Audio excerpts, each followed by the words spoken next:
All right, so I've been getting asked by a lot of you that are first-time investors, what should you look for in closing costs? So I sat down with George Pino. He walked us through the closing costs, and it's really good breakdown that he gives us. So now get your pen and paper because it varies on different states. Some are closed by attorneys, some are closed by escrow companies, some are closed by title companies. So very informative. If you have any questions after this, don't be afraid to DM me, but make sure you check out the video.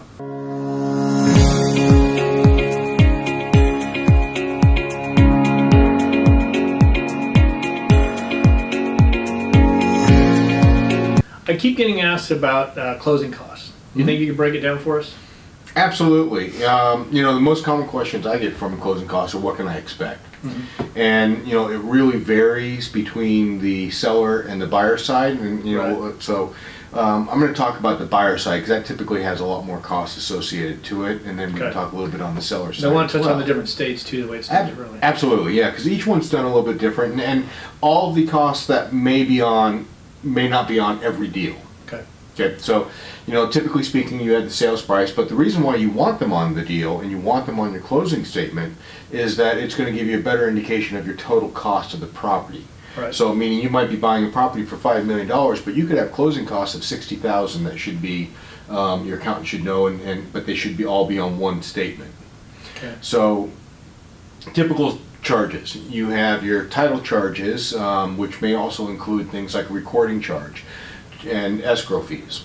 Now, be aware that recording charges and things like that are typically just exactly what the county charges, so you can't really negotiate that.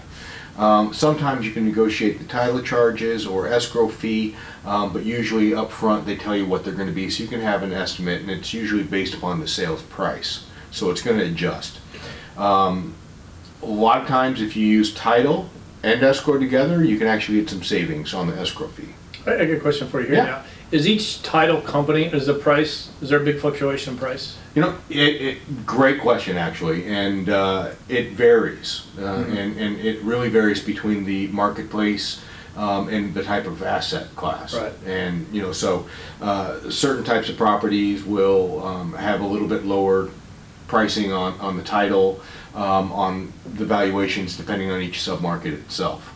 So it's really interesting to see that across the board as well, because you have a lot of different title companies, but ultimately the dirty little secret in the industry, which I'm letting everybody in on, yes, most of the underwriting is done by 3 major large companies, even though there are hundreds of title companies out there. Okay. So you have Chicago Title, First American Title, and they do the bulk of all the title work as far as the underwriting goes, insurance. So in addition to this, what other fees might you have? You could have everything from site assessments, like your phase 1, your surveys. Survey would tie potentially into title as well. Can we touch on phase 1, what exactly it is? Absolutely. So if it's a environmental gas station, report. Yeah, if it's a gas station, you do a phase 1. And you phase 1, they may require phase 2 for actual contamination and testing. Phase 1 will call out to phase 2, right? Phase 1 will call out either phase 2 or they'll call out an NFA or no further action required or recommended. So the phase 1 basically evaluates what are the risks associated with that parcel and what are the odds that the parcel might have some contamination on it. Okay. Doesn't say it's going to be bad contamination, doesn't say if it's going to have no contamination, it's just really a risk calculation. Right. Do you remember that one we had down Long Beach where it was jet fuel? No. You mean how far that spread? The jet fuel, the one I'm surprised about a little bit, because is the industrial properties, especially furniture manufacturing, with all of the thinners that they use and the paints and the varnishes.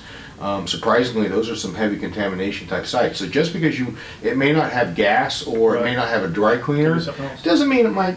It's not. So it's definitely something to take into consideration. In addition to that, if you're getting a loan, you will have potentially lender fees as well added on. Now you could pay those outside of escrow, but for the purposes I had mentioned before, it's nice to have them all on the closing statement and paid through escrow. So this way your accountant only has to look at one sheet Sure. at the end of the year when they're doing the taxes versus multiple things that might have gotten forgotten or misplaced. And then lastly, your rents and your property taxes, those should all be prorated as of the day of close of escrow. Right. With the seller being responsible for everything before the close and the buyer being responsible for everything after the close. So those are typically prorated, usually on a 30-day month to make it easy for escrow and title, and 360-day a year. So, Right. They'll calculate it out that way. Those are things taken into consideration. Additional costs that you might have. Well, here's one. If Yep. you fund on a Friday, you got to still pay the interest. Interest over the weekend until Yeah. you close, unless you are in a state that allows for same-day closings. Right. So that's definitely something That was that always you a want. fun one to get into. Absolutely, you want to make sure What was that it you are, and it sounds like it might not be much, but when you're talking $10 million loan, it's thousands of dollars potentially. Even if it's $1 million loan, Yeah.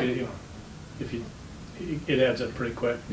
All right, let's touch on, each state is a little bit different. So California uses escrows, New York uses attorneys, right? Yes, a lot of states use attorneys that handle the escrow work itself.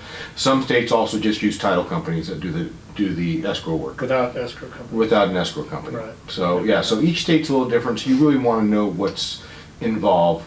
Surprisingly, even if it's an attorney involved, the prices are really not that different. You're really paying about the same whether it's an escrow company or an attorney that's involved. I think some of the escrow states you do get a little bit better of a break on the escrow versus using an attorney. Sure. But overall, for the most part, it all adds up to about the same. All right.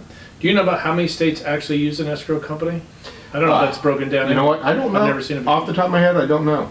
Okay. No, I can tell you that the majority of my deals out of California are done through title, and then certain states, especially on the East Coast, are done through attorneys. Okay. And then sometimes the title company may actually have an escrow division that they'll run it through as well. Okay. So, All right. Any other tips? main tip I think is just really review it, but understand that the price that you're paying is not necessarily the price that you're going to end up paying, because there are going to be additional fees for the acquisition. Right. And that's something to definitely keep in contact, take a look at.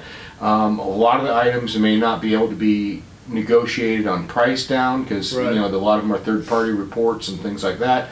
But keep an eye out and see if there might be something that you could get. Yeah, ask your escrow officer, hey, can I get a discount on this fee? Escrow officer, the lender, the title Title. company, especially if Right. you're getting endorsements. Right. If you're paying for the title policy, typically speaking, the seller pays for the owner's policy. The buyer pays for an extended policy if there's like a loan or anything, and they also pay for any endorsements. So those little things that you add on can actually be negotiated price-wise. Okay. All right, well, thank you, George. Absolutely, thank you.